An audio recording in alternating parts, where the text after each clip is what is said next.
الفراكسيون بارتي الانجمن پارێزگاها نینەوەی کارن خو هەڵاویستینە حتا کەنگی ئەف بڕیارە وانە دێوە بەردەوام بە نیەتەوە نەبتایبەتیش بووی پێشە ڕۆژێ چارەسەرکردنەوە پرزگەرێکا بتایبەتی وەتڕێکی دەوان گۆڕانکاریادی چ بە بەڕێ زەحمەت کەنعان کیکی سەرۆکێ فراکسیۆنا پارتی لە ئەنجمەنە پارێزگاها نینەوەی پاوەکی ڕاستەخۆش دووکێت گەلمەدا بەڕێ زەحمەت گەلەگەلەک سوپاس بووە کوین گەلمەدانە ئەف بڕیارە ئێدی ژنیش کێفە هات لێ و خواندن برینو که با تکرن کو تشتکی وسط ریک ده های و افرو که بریار دایدی بایکوت بکنو کارن خوب هلاویسن حتی دمک ندیاریان جی چوا بو اف بریار هنی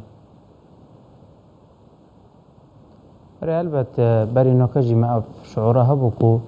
جماعت بلان بجنویت بسر لایان حشده و یعنی طبعی رایان کلدانی نبرو اون که پلان کان هبکو پارتی و طيبت منطقين ناب تستي بارتي بلان بيجن او كان يعني بس هلاتا بارتي كيم كان محاولة كان يا سي انجي محاولة بفرس كرنا عندك رايا قال ويجي افرو قرار افرو تبهرنا يا سيبو اساسا يعني ما اجتبي ديف قانوني ماده حفت اختصاصات مجلس محافظة او اكو الفقرانة هي بيجتن دي محافظ سي كانديدا تقديم مجلس كات مجلس دي ايك شوانا جيكرتن وحق وزير مختص جهه كو قرار رفض كات بل جماعه الويري ابي 16 نفرينو ك 5 زائد ايك يكون بون ابا برتاب نور جرتن هر وصا هر نديف اجندات جلسه بونجي يعني ديف ابي بلاف بو كو 5 6 وحده اداري دي هنا دانستاندن انجي دي صحبات تكردن سروان لنفشه كده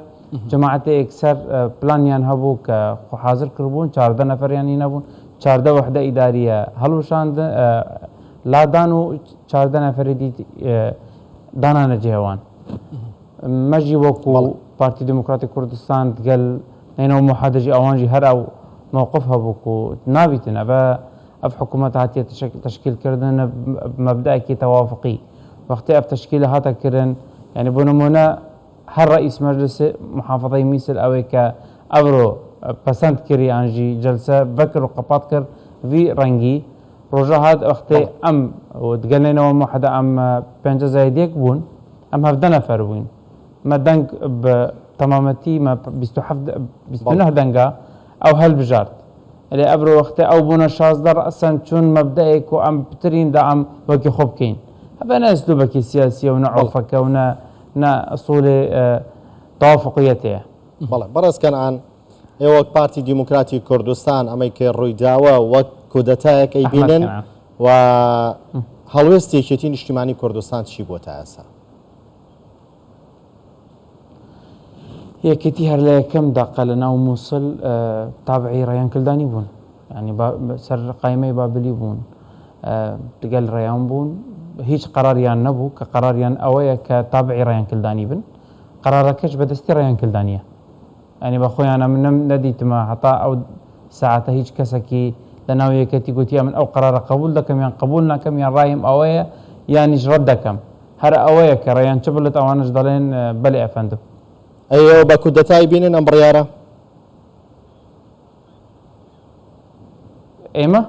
بلا وكو كودتاي كي بينن يعني وكو شي بينن إن أيما استا تعليق عضوية ما انكرت يعني أويا كأما داخل جلسة كان نابين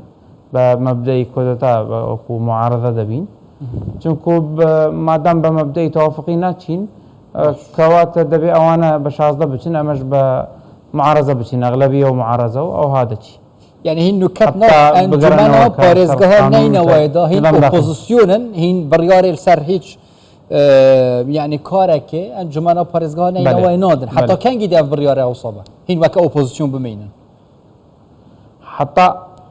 حتى اتفاق سياسي بيتكردن وبزفرنا قانوني حتى التزام بقانون واصول ونظام داخلي مجلس محافظه بيتكردن او بريارات افريكاتينا در خستنا او گوران کاریه کتنت واری جيب جي کرنه دا یان جی وگریانک دیسا جوی انجمنی ده هبه ده راوستانک هبه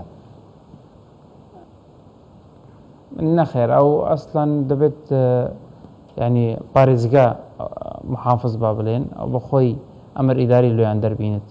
بقناعتي من اگر قراري محكمة چكو مدير ناحية باشك هر دعوتي تقديم كردو له محكمة چكو با غور قراري هاتو بكردن كوحدة شاغرة ومدير ناحية باشك شاغر نبو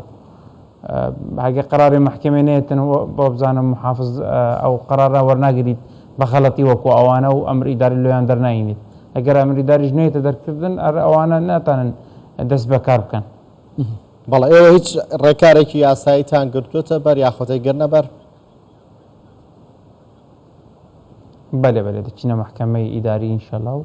و دعوة تقديم دكين كأوا نيا سايبو وهر با چه عرفي يعني چه قانوني عراقي قبول كرديا بيش استا با يك روج 16 نفر لادي